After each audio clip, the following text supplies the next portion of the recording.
As you probably already know, sound causes materials to vibrate. Now, maybe you've noticed this phenomenon in your own life, feeling the vibrations from a loudspeaker, or maybe you've seen it in videos where loud music from a car can cause storefront windows to vibrate.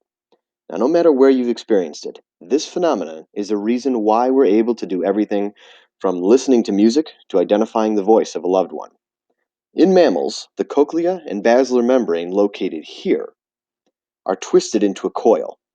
Researchers believe this design not only allows more structure to fit into a smaller space, but may also be related to some mammals' ability to hear a wider range of sounds, especially those with lower pitches.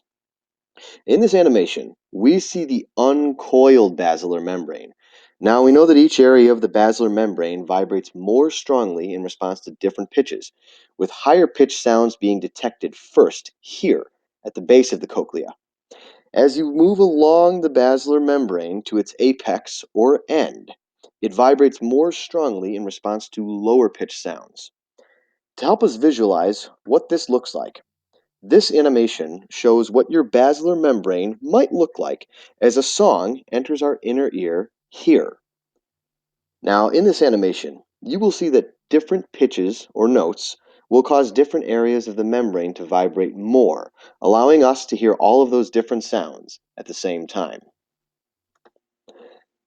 To begin, this section of the basilar membrane would vibrate in response to hearing a sound at a lower frequency, such as a low C, produced by vibrations occurring at about 261 waves per second, or 261 hertz.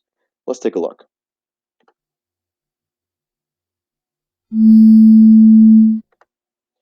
Now, the following section would vibrate in response to hearing a sound at a higher frequency, such as middle C, which is produced by vibrations occurring at about 523 hertz.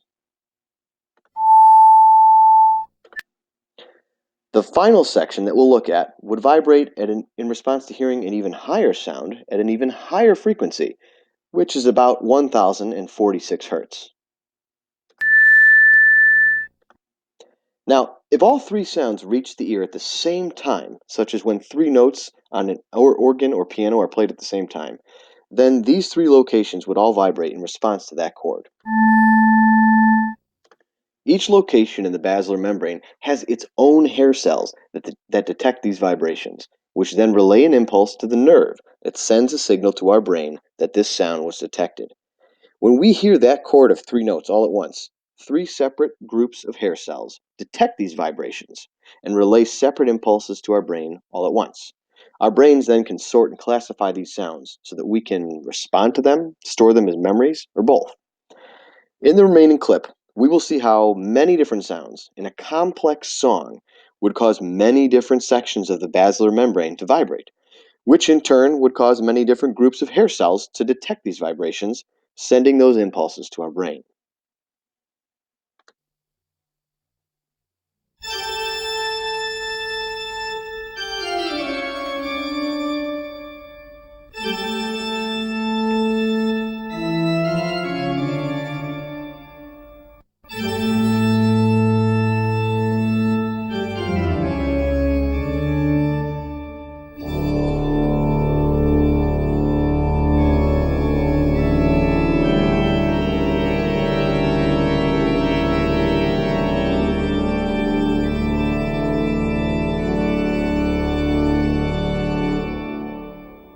As you can see, many different areas of the basilar membrane vibrate in response to many different sounds, and this is why we're able to hear so many different sounds at the same time.